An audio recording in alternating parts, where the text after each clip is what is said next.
فكم يا إلهي من كربة قد فرجتها وهموم قد كشفتها وعثرة قد أغلتها ورحمة قد نشرتها وحلقة بلاء قد فككتها. أعوذ بالله من الشيطان الرجيم. بسم الله الرحمن الرحيم. وصلى الله على سيدنا ونبينا محمد وآله الطاهرين. اللهم صل على محمد وآل محمد وعجل فرجهم. Elhamdülillah, malikil mulk, mucril fulk. Qalmışdı mucril fulk sözündə. Ümumən, istər Peyğəmbər əsrində, istərsə də sonraki dönəmdə, hətta bugünkü dönəmimizdə ki, texnologiya bu qədər inkişaf edib, yenə də gəmilərə olan ehtiyacımız əskilməyib, əksinə biraz da artıb. Ən ağır yüklərimiz təyyarə ilə, qatarla yox, ən ağır yüklər gəmi ilə daşınır. Niyə görə? Çünki gəminin daşımaçılıq qabiliyyəti maşından da, təyyarədən də, digər vasitələrdən, nəqliyyat vasitələrindən daha güclüdür. Ona görə də Allah Taala sanki gəmini bir özünün qüdrət nişanəsi və bəndələrinə olan neməti kimi dəyərləndirir. Bu ki, mucril fulk. Həmd olsun o Allaha ki, padişahlıq, bütün padişahlığın sahibi odur və mucril fulk və gəmiləri hərəkət elətdirən fulk, yəni gəmi. Gəmini hərəkət etdirən odur. Musəxxirir riyah. Allah Taala o yelkənləri hərəkət verəcək, küləkləri təsxir edir. Zahirən musəxxirir riyahdan məqsəd musəxxir, yəni ram edən. Riyah da küləklər, küləkləri ram edir. Nə əlaqəsi var gəmi ilə? Çünki o dövrdə əksərən yelkənli gəmilər olurdu. İstər insan daşısınlar, istər yük daşısınlar. Küləklərin vasitəsilə o yelkənləri müəyyən istiqamətə yönəldirdilər ki, istədikləri məqsədə çata bilsinlər. Ona görə də Allah Taala həm gəmini, həm də ki, küləklərin təsxir olunmağın, ram edilməyin bir özünün qüdrət nişanəsi və bəndələrinə olan lütfü, inayəti sayır. Fəliqil isbah. İsbah yəni sübh, sübhün açılmağı, yəni gecənin qaranlığından bildiyimiz kimi gecə qaranlığı birdən işığa dönmür. Bəs necə olur? Gecənin qaranlığından sanki bir sütun kimi ağ qalxır, yavaş-yavaş həmən o ağ yayılır və dan yeri sökülür. Ona da fəliqul isbah, yəni gecənin qaranlığından sübhü ortaya çıxardan Allah bu mənada. Dəyyan-id-din. Dəyyan yəni qiyamət gününün sahibi. Din yəni qiyamət günü, dəyyan da onun sahibi. Yəni qiyamətin günündə insanlardan hesab alan şəxs. Dəyyan-id-din. Rabbil aləmin, aləmlərin Rəbbi. Bütün bunlar hamısı Allahın gözəl sifətləri idi. Buyurur ki, Elhamdülillahi ala hilmihi bə'də ilmih. Həmd olsun o Allaha ki, biləndən sonra yenə də həlim rəftar edir, səbri ilə, dözümü ilə rəftar edir. Adətən biz insanlar, bir nəfərin əgər mənə qarşı pis hərəkətini görməmişəmsə, onunla mehriban rəftar eləyərəm. Amma əgər bilsəm ki, mənə qarşı pis hərəkət eləyir, ya onun üzünə vuracam, ya cəzalandıracam, ya üzümü çevirəcəm, neynəyəcəm? Buyurur ki, amma Allah belə deyil. Bu qədər Allaha qarşı üsyan edirik, günah eləyir. Düzdür, bizim günahlarımız Allaha bir şey eləyə bilməz. Amma axır ona müxalifətdir, ona üsyandır, ona qarşı gəlməkdir. Bu qədər günahlarımızla yanaşı, o bizə qarşı rəhəmli, heç üstəlik də səbirlidir. Yəni cəzalandırmır. Buyurur ki, Elhamdülillahi ala hilmihi, təşəkkür eləyirəm Allaha, helminə görə, səbrinə, dözümünə görə, bə'də ilmih, biləndən sonra. Bilə-bilə ki, mən ona qarşı üsyan eləyirəm, yenə də mənə qarşı səbirli olur. Vəlhamdülillahi ala afvihi bə'də qudrətih. Həmd olsun o Allaha ki, qüdrəti çatdığı halda mənə əfv edir. Bir dəfə mənim gücüm çatmır, heç nə eləyə bilmirəm, kimisə deyirəm, bağışladım. Bu bağışlamaq deyil, əslində zillətdir. Bir də var, insan bir nəfərə gücü çatdığı halda ona qarşı hörmətsizlik eləmiş də get səni bağışladım. Əli əleyhissalamdan da, digər məsumlardan da hədis vardı ki, əgər Allah səni, məzmununu deyirəm, əgər Allah səni düşməninə qalib etdisə, bu bir neymətdir. Və hər bir neymətin şükrə ehtiyacı var. Ən gözəl o neymətinə şükrin olar, əffin olar. Yəni, əgər düşməninə qalib gəldinsə, Allah təşəkkür eləmək istəyirsən, həmən onu bağışlamağın ilə ən böyük neymətə qarşı ən böyük şükürdür. Allah Teala istəyir, biz Allahın əxlaqı ilə əxlaqlanaq. Yəni, gücümüz çatan halda əfv eləməyi bacaraq. Bir dəfə gücüm çatmır, əfv eləyirəm, dedim ki, o əfv deyil. Bir dəfə qüdrətim çatardı, cəzalandıra bilərdim, cəzalandırmıram, əfv eləyirəm, bu ən gözəl əfvdir. Və bu Allahın sifətidir. Bu iş həmd olsun Allaha ki, qüdrəti çatdığı halda ki, məni cəzalandıra bilərdi, cəzalandırmır, məni əfv eləyir. Sonra bu ki, vəlhəmdülillahi alə duli ənati fi qadabih. Ənat yəni dözüm, səbir, yubatmaq. Həmd olsun o Allaha ki, qəzəbinin içində, yəni Allah hər bir yerdə ki, bizdən günah görür, qəzəblənir. O qəzəbinin içində eləyə bilərdi bizi cəzalandırsın. Amma səbr eləyir, möhlət verir. Duli ənat o nə deməkdir? Bir dəfə, 2 dəfə, 3 dəfə, 100 dəfə, 1000 dəfələrlə biz günah eləyirik, Allah əfv eləyir. Biz günah eləyirik, Allah Teala bağışlayır. Vəlhəmdülillahi alə tuli ənatihi fi qadabih və huvə qadirun alə ma yurid. Hansı ki, bax orada haliyədir. O halda ki, istədiyin eləməyə qüdrəti çatardı.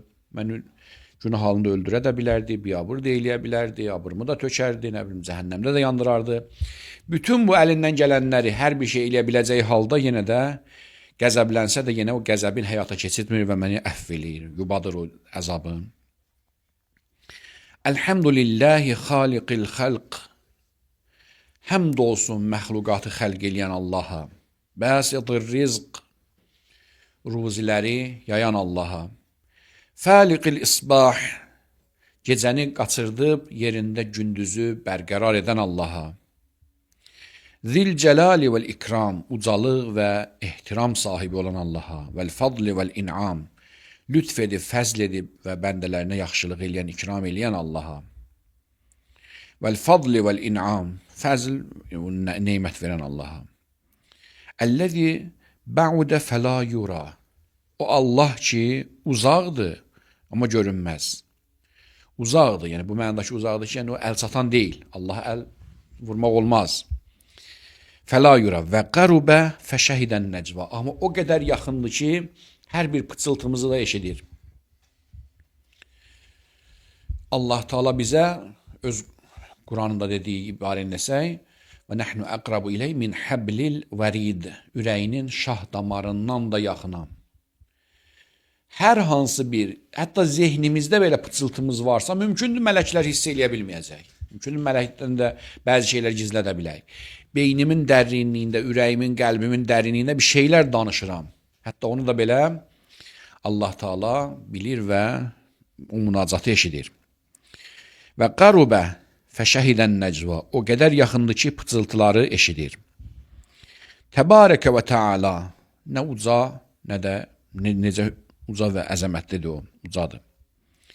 Təbarəkə necə mübarək və necə uca olan Allahdır.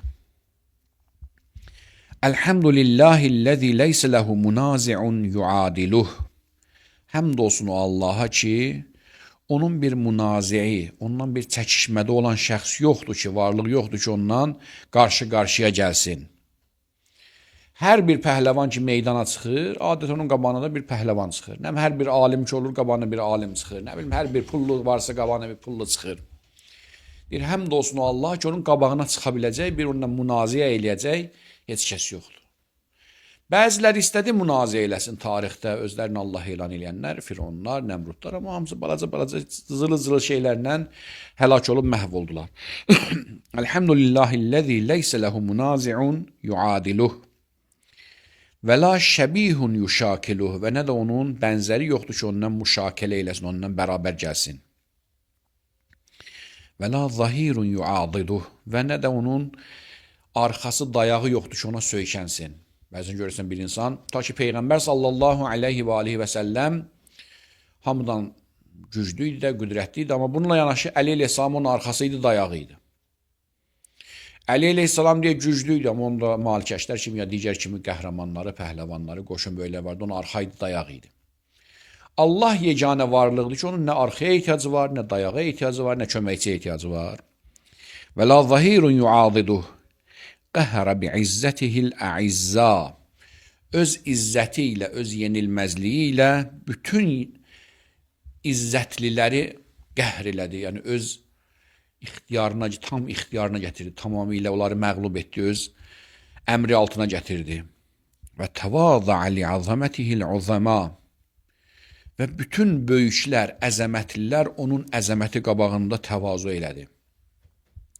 Mümkündür qüdrətlilər, padişahlar, cəmaatın qabağında özün öyər, mən belə eləyərəm, mən eləyərəm, amma o ki, hər kəsən özü daha yaxşı bilir.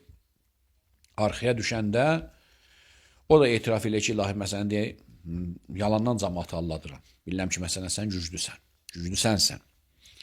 Cəmaata büruzə verməsə də, özün cəmaatın qabağında lovğa, təkəbbürlü, dikbaş, yekəbaş göstərsə də belə, arxaya keçəndə nə inir? Var rivayətlərdə ki, Firon gecə özün başı aşağı əyirdi, asırdı və tövbə elirdi ki, mən bu cəmaatı allatmaq üçün deyirəm, ənə rabbukumul əla. Sənsən böyük Allah, mən deyirəm. Çünki o bilir də, başa düşür, mən yalandan deyirəm. İnsanı allada bilər, amma insan özünü allada bilməz, hər kəsin özü bilir ki, qabında nə vardır. Və təvazə li azəmətil uzəma. Bütün əzəmətlər hamısı onun qabağında, sənin qabağında, ey Allah, təvazü elədilər. Fəbələğə bi qudrətihi mə yəşə. Həmd olsun Allaha ki, öz qüdrəti ilə istədiyi şeyə çata bildi. Ola bilməz ki, Allah Taala bir şey istəsin, ona çata bilməsin. Elə bir şey yoxdur. Yeganə varlıqdır ki, Allah Taala hər nəyə istədisə ona çata bilir. Əli əleyhissalam o əzəməti ilə ki, yerlərin, göylərin imamıdır, deyir ki, ərəftullah bi fəsxil əzaimi və nəqzil himəm. Əzimələrimin, planlarımın alt üst olmağı ilə Allahı tanıdım. Yəni, istədiyim işlər görəm, görə bilmədim. Amma Allah belə deyir ki, bir iş görməkdən görə bilməsin. Allah nə istəyirsə o olur. Fəbələğə bi qudrətihi ma yəşə. Öz qüdrəti ilə istədiyi şey çatdı. Elhamdülillahilləzi yucibuni hinə unadih. Həmd olsun Allaha ki, onu çağıran zaman mənə cavab verir. Və yəsturu aleyyə kullə avrətin və ənə əsih. Və mən hər nə qədər pozğun, biabırçı işlər görürəmsə mənim üstümü örtür. Avrə eyibli şeylər deməkdir. Adətən ya cinsi günahlara, cinsi məsələlə şeylərə və yaxud da ki, eyibli şeylərə. Yəni, mən hər nə qədər eyibli iş görürəmsə, o üstün açmaq əvəzinə ki, açıb məni biabır eləyə bilərdi, onu üstünü örtür. Yəsturu aleyyə, mənim üstümü örtür. Kullə avrətin, hər bir eyibli şeylərimlə. Və ənə asi, mən isə ona günah eləyirəm. O örtür üstümü, mən günah eləyirəm. O günahımın üstünü örtürmə, ona qarşı günah eləyirəm. Həmd olsun Allaha. Və yuazzimun ni'mətə aleyyə fəla ucazih. Gün-gündən mənə qarşı olan neymətlərin böyüdür, əzəmətli eləyir. Mənsə onun əvəzini vermirəm. O məndən nə istəyib? İbadət istəyib, itaət istəyib. Mən sənəyinin əvəzində günah eləyirəm, ona qarşı xilaf eləyirəm. O mənə neymətlərin böyüdür gün-gündən, üzərimdə olan, mənə bəxş etdiyi neymətləri böyüdür, mənsə fəla ucazih, əvəzini vermirəm onun. Fəkəm min məvhibətin həniətin qad ə'tani. Nə qədər həniə, yəni rahat, nuşucanlıqla həzm olunan, əldə olunan şeylər. Fəkəm min məvhibətin həniətin. Nə qədər ətaları, məvhibə yəni bəxşişləri var. Rahat bəxşişlər əta elədi mənə ki, qad ə'tani. Hamısını mənə verib. Görməkdən, eşitməkdən, bədənin sağlamlığından, yeməkdən, içməkdən, gözəl paltardan, evdən, eşikdən, atadan, anadan, dostdan, tanışdan. Bütün hamısı bunlar Allahın mövhibələri və Allahın ətaları və bəxşişləridirlər. Fəkəm min məvhibətin həniətin qad ə'tani. Nə qədər Allah mənə gözəl neymətlər bəxş elədi. Və azimətin məxufətin qad kəfani. Və nə qədər qorxulu şeylər, dəhşətli, vəhşətli şeylər vardı ki, qəd kəfani. Onlardan məni qorudu, hifz elədi. Yəni, o bədbəxt mənə bədbəxtlik gətirəcək o dəhşətlər, vəhşətlər ki, məni məhv eləyərdi, onun qabağını aldı. Və bəhcətin, muniqətin, bəhcə yəni sürur, sevinç, şadyanalıq. Muniqə, əvnəqə, yuniqu, əniq, yəni göyçək, yaraşıqlı. Və nə qədər yaraşıqlı, gözəl sevinclər, şadlıqlar vardı ki, fəqət qəd ərani, onu mənə göstərdi. Nə qədər insan həyatını bölsə, görəcək ki, məsələn, misal deyək, 70 ili əgər bölsə şadlıqlara, yəni ömrünün dəqiqələrini bölsə şadlıqlara və kədərə, görəcək ki, məsələn, yığson, bu 70 ildə 15-20 il kədərin payına düşür. 50 il hamısı rahat həyatlı və sevincli günlərdir. Amma bununla yanaşı insan nankördür Allaha qarşı. Elə bu nə idi? Bu həyat nə idi mən yaşadım? Şimdi, nə qədər mənə şadyanalıq həyat bəxş elədi, nə qədər gözəl, sevincli anlar bəxş etdin. Və bəhcətin muniqətin qəd ərani fəusni aleyhi hamida. Mən də ona həmd edərək tərif söyləyirəm. Və əzkuruhu musəbbiha və onu təsbih edərək, yəni subhanallah deyərək xatırlayıram. Bəzən görürsən ki, söz dilə asandır, amma Allah yanında çox böyük sözdür, subhanallah. 3-4 dənə hərfdir. Sim, bə, hə, nun. Nə var? 4 dənə, 5 dənə sözdür. Amma o 4-5 dənə hərfin içində milyon ağır-ağır məna yatır. Subhanallah. Yəni, ilahi, sən necə də paksan, necə də münəzzəhsən, hər cür eyibdən, hər cür qüsurdan, hər cür zülümdən, hər cür haqsızlıqdan. Yəni, sən pakların paksan. Bir dənə o Subhanallah çox böyük sözdür. Böyük sözdür. Subhanallah mümkündür. Bir dənə Subhanallah insan əgər ixlasla deyərsə, bəlkə də qiyamətdə bir dənə Subhanallah insanı xilas eləyə bilər. Və əzkuruhu musabbihən, Allaha təsbih deyərək onu hər cür eyibdən, qüsurdan, naqislikdən pak görərək onu xatırlayıram. Elhamdülillahiləzi la yuhtəku hicabuh. Həmd olsun Allaha ki, onun hicabı, onun pərdələri yırtılmaz. Adətən, hər hansı bir şəxs ki, bir böyük vəzifədə çalışır, istər-istəməz kimlərsə onun dalıcan nəsə bir şeylər düzəltmək istəyirlər, nəsə bir eyibli şeylərini çıxartmaq istəyirlər ortaya. Deyir ki, həmd olsun Allaha ki, onun pərdələri yırtılmaz. Yəni, kimsə ondan nəsə bir eyibli şey tapıb ortaya qoya bilməz. Və la yuğləqu babuh. Və həmd olsun Allaha ki, onun qapısı bağlanmaz. Fərqi yoxdur. Hətta Peyğəmbər olsun, ya imam olsun, ya müştehid olsun, kim olur olsun. İstər ilahi rəhbərlər olsun, istər şeytani rəhbərlər olsun. Axır günün bir saatında nə olacaq? Qapısı bağlanır müəyyən saatında. Hətta Peyğəmbəri belə narahat elədi. Allah Teala qadağan elədi ki, artıq Peyğəmbərlə görüşmək üçün deyə filan mərhələlər keçilməlidir. O da insanın ona dincəlməyə ehtiyacı var. Yeganə varlıqdır ki, Allahın özü, onun qapısı bağlanmır. Həmişə açıqdır. Və la yuğləqu babuh. İstəyirsən gecə çağır, gündüz çağır, səhər, axşam çağır. Hətta var rivayətdə ki, Həzrət Musa əleyhissalam deyir ki, ilahi, bəzən olur ki, ayaq yolunda otururam, istəyirəm səni zikr eləyəm, amma utanıram ki, birdən bəlkə burada layiq olmaz səni çağırmağım, sənə zikr deməyim, səni təsbih eləməyim. Vəhiy gəldi Musa əleyhissalam ki, Musa, hər halda məni zikr elə. Hətta tualetdə də olsun, ayğanda olsun, mənim qapım heç vaxt bağlı deyil. Sən harada istəyirsən məni zikr elə, mən qəbul eləyirəm. La yuğləqu babuh.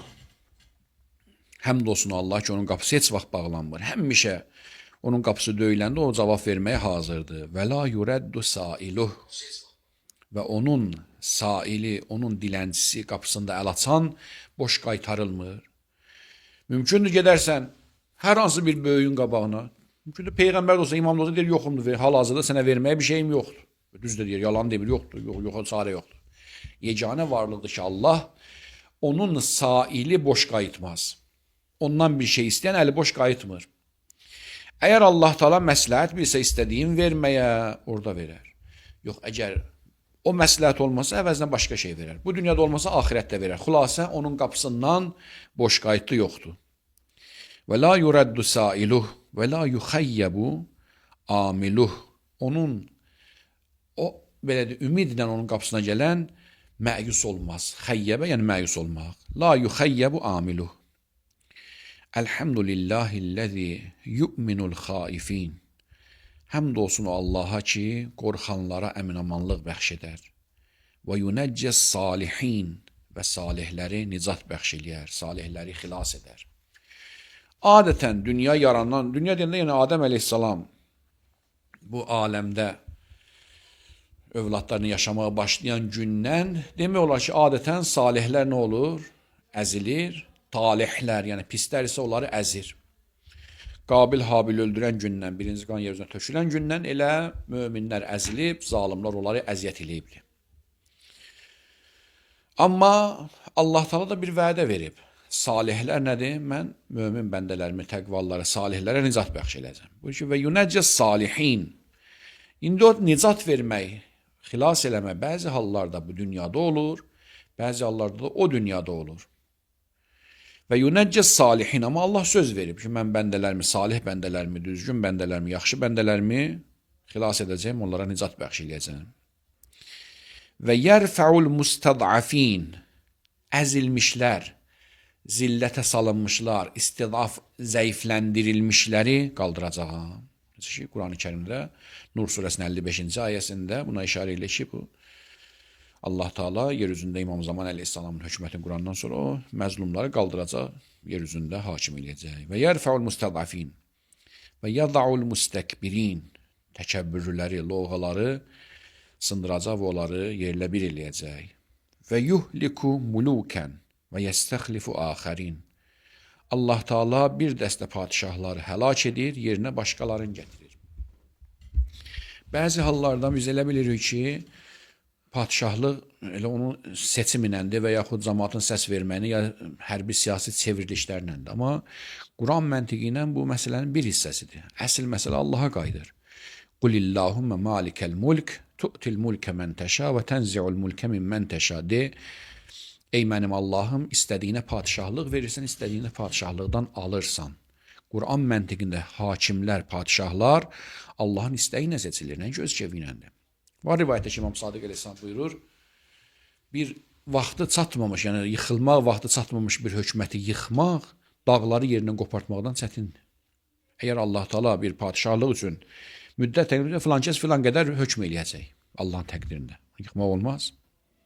Bu o demək deyil ki, cəbrə qaylı ki, cəbr yox. Allahın təqdirləri də var. O təqdirdən kənar açmaq olmur. Allah iradə edib ki, sanki məsələn deyir, bəzi padişahlar filan kəslər hakimiyyətə gəlsin. Ona görə deyir ki, demir hakimiyyətə gəlirlər. Deyir ki, və yuhliku mulukan və yestəxlifu axarin.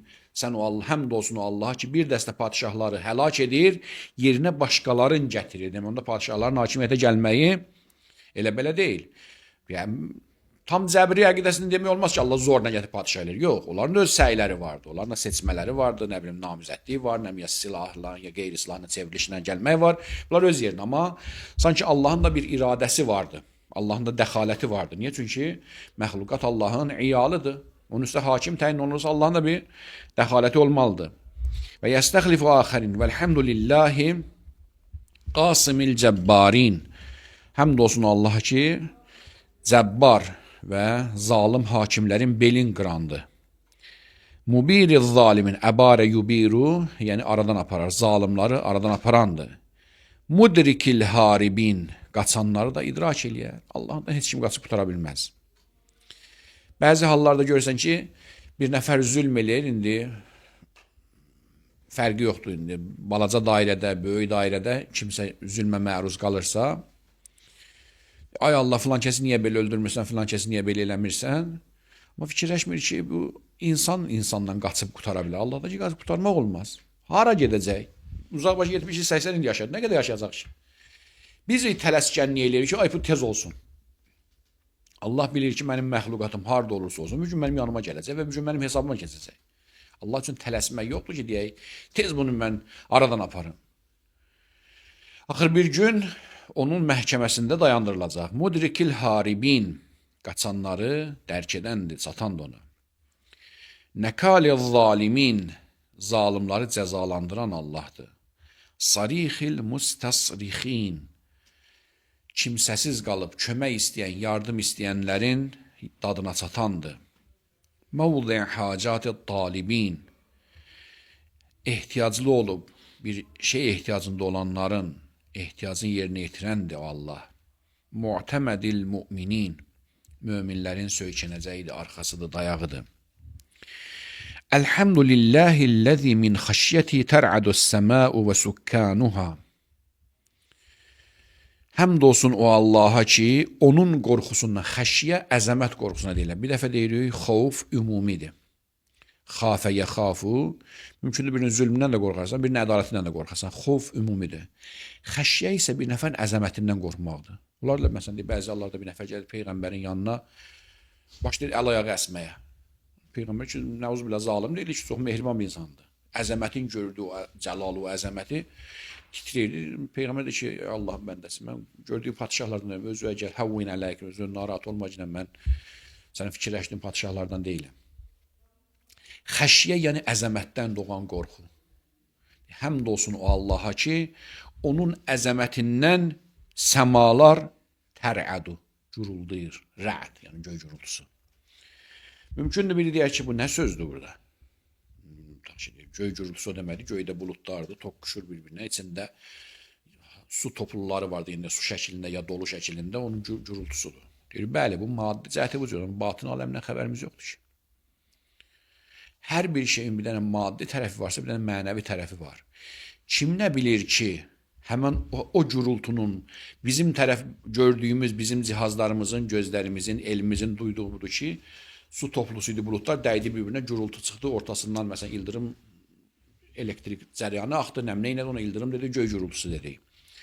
Onun bəs batini aləmindən çıxan səs nədir? Artıq onu qulaqlarımız görmür. Kim nə bilir ki, onun batinindəki o qorxusundan gurultusu həmin o toqquşmanın gurultusundan daha qorxuludur. Necə ki, məsələn, deyək, biz də nə Peyğəmbərin səhabələri ya imamların səhabələri gəldi, məsələn, qəbirstanından keçəndə heç nə eşitmirdi. Amma Peyğəmbər dedi ki, məsələn, yanır, filan kəs qışqırır, bağırır, o eşidə bilmir, o eşidə bilirdi. Ona görə, əgər bir nəfərin elmi yoxdursa, inkar eləmək haqqı yoxdur desin ki, məsələn, deyək, bu nə sözdür ki, desin ki, göylər onun qorxusundan guruldur, qorxudan guruldamır, deyək, məsələn, toqquşmadan guruldur, deyir, yox. Zahiri tərəfi əgər toqquşmadan guruldursa, mümkün batini aləmində də Allahın xəşyəsindən, Allahın əzəmətindən, qorxusundan guruldur. Elhamdülillahi'llezî min xəşyəti tər'adus-semâ və sukkanuha. Həmd olsun Allaha ki, göylər və göyün sakinləri tər'adu, qorxusundan guruldur, nərə çəkir, nalə çəkir. Və sukkan da deyəndə təkcə mələklər deyil, göydə o qədər məxluqlar yaşayır, istər bizim bilib bilmədiyimiz. Daimən çox elə özümə də, digər mümkün qardaşlara da sual verirlər ki, başqa planetlərdə yaşayan vardır, yoxdur. Deyir ki, düzdür, açıq-aşkar, nə Quran-ı Kərim, nə hədis tam açıq-aşkar demir ki, vardı, amma işarələr vardı, çoxlu işarələr vardı ki, biz tək deyirik bu aləmdə. Quran-ı Kərim ki, və min ayatihi xəlqus-səmavati vəl-ardi və ma bəstə fihima min dabbə. Allahın qüdrət nişanələrindən budur ki, göy və yeri yaydı, göy və yeri xəlq etdi və onlarda dabbə yaydı. Dabbə nə deməkdir? O ki, yerində tıp-tıp beləyir. Mələkə cinlə dabbə demək, çünki onların ayağından da tıp-tıp çıxmır. İnsan kimi, inək kimi, bir şey ki, yerində tıp-tıp beləyir, onun ərəbdə dabbə. Yəni, yer üzündə, yerində ayağından səs çıxan şey. Quran deyir ki, göylərdə və yerdə dabbə yaydı. Demək, onda mələkdən söhbət getmir, mələk dabbə döyür. Başqa məxluqlar var ki, göydə də, yerdə də yaşayırlar. Tər'adus-semâ və sukkanuha, onun göydəki sakinlərini, cinlər, mələklər, tanıyıb tanımadığımız məxluqatlar hamısı Allahın xəşyəsindən rəd ilə guruldur, nərə çəkir. Və tərcuful ərdu və ummaruha, yer və onun amir eləyənləri, onun belə deyək, onun sakinləri, yaşayanları titrəyir. Kim nə bilir ki, zəlzələlər, indi biz belə deyək də, coğrafiya ya geologiya elmlərində gəlmiş ki, məsələn, yer altında qazlar vardı, o qazlar birbirine toqquşur, zəlzələlər baş verir, nə vulkanlar püskürür, nə bilim, neynir. Bu görünən tərəfidir. Kim nə bilir, bəlkə o zəlzələlərin bəzilərinin səbəbi nədir? Allahın qorxusudur. Və tərcuful ərdu, yer rəcfə ilə titrəyər və ummaruha, və onda, ummar yəni onun məxluqatları, o yer üzündə yaşayanlar. Və təmucul biharu, və mən yəsbəhu fi qəməratiha, dəryalar dalğalanır, movca gəlir. Və mən yəsbəhu fi qəməratiha, və onun qəmrələrində, onun dalğaları arasında yaşayanlar hərəkətə keçirlər, hərəkətə gəlirlər onun qorxusundan. Kim nə bilir ki, həmən o bəzən elə tufanlar olur, elə tsunamilər vurur bu aləmi, kim bilir ki, Allahın qəzəbindən döyür. Niyə hər şeyi biz maddi şeyə bağlayaq? Bəli, bizim gördüyümüz tərəf küləklərdir, nə bilim nədir, küləklər filan sürəti keçəndən sonra saatlarla məsələn 200 neçəni keçəndən sonra küləklər dalğaları hərəkətə gətirir, tsunami baş verir, görünən tərəfi bəli, mümkün izah eləmək olar, amma həqiqətin isə Allah yanındadır, mümkün də olar Allahın qəzəbindən və xəşyəsindən baş verir. Necə ki, həmən bu cümlə buna işarə edir ki, və təmucul biharum, dəryalar təlatümə gəlir, tufan baş verir və mən yəsbəhu fi qəməratiha və onun dalğaları içində yaşayan balıqlar, dəryada yaşayan məxluqatlar hamısı Allahın xəşyəsindən bu cür hərəkətə keçirlər. Sonra buyurur ki, Elhamdülillahillezî hedâna lihâzâ və mâ kunnâ linehtediye levlâ en hedânallah. Bu da şu Quran ayəsidir ki, həmd olsun Allah ki, bizə lütf elədi, bizə imkan verdi ki, bu dinə tərəf hidayət olaq. Yəni, həmd olsun Allah ki, bizi bu dinə tərəf hidayət etdi. Və mâ kunnâ linehtediye levlâ en hedânallah. Əgər Allahın hidayəti olmasaydı, əgər Allah bizi hidayət etməsəydi, biz heç vaxt bu dinə hidayət olmazdıq. Sözün həqiqi mənasında. İnsan bir anda fikirləşsin. Filan kəsin məsələn deyim, elmi də məndən artıqdır. Məsələn deyil, Azərbaycanda o da Bakılıdır, mən də Bakılıyam, yəni o da yardımdandır, mən də yardım, o da Səlyandandır, mən də Səlyandanım. O getdi məsələn deyə fisq fücur dalayacam, mən Allah lütf elədi gəldim deyə məsələn deyə Allahın dinini dalayacam, Quran dalayacam, imam dalayacam, peyğəmbər dalayacam. Mənim nəyim ondan artıqdır? Niyə o cür oldu? Deməli onda ilahi bir əl hidayət elədi. Təbii ki Allahın ona düşmənçiliyi yoxdur. Allah onu da hidayət elədi. Məni də hidayət elədi. Hansısa bir səbəbdən məndə bir qabiliyyət vardı ki, o hidayəti qəbul etdim. İnsan əgərsə hər gün minlərcə dəfə şükür eləsə Allah, yenə də azdır ki, həmd olsun, şükür olsun ki, mənim taytuşlarımın çoxu məsələn deyə dindən kənardan sənsə məni hidayət edib gətirmirsən, dininə tərəf, Quranına tərəf, namazına tərəf, orucuna tərəf. Elhamdülillahillezî hedâna lihâzâ. Həmd olsun Allah ki, bizi bu dinə tərəf, peyğəmbərə, imama, bu duaya, Qurana, bu şəriət məsələlərinə tərəf hidayət etdi və ma kunna linehtediyə. Biz buna hidayət olmazdıq ləvla en hedanallah. Əgər Allah hidayət etməsəydi. Demək onda hər bir şey Allahın hidayəti iləndir ki, həmd olsun Allah ki, bizi sevib seçdiyindən, bəndələrin içindən ayırdığından hidayət elədi ki, onun dininə tərəf gələk və onun dininə itaat edək, onun dininin qabağında baş əyək. Elhamdülillah Rabbil aləmin və sallallahu ala seyyidina və nebiyina Muhammedin və alihi tahirin.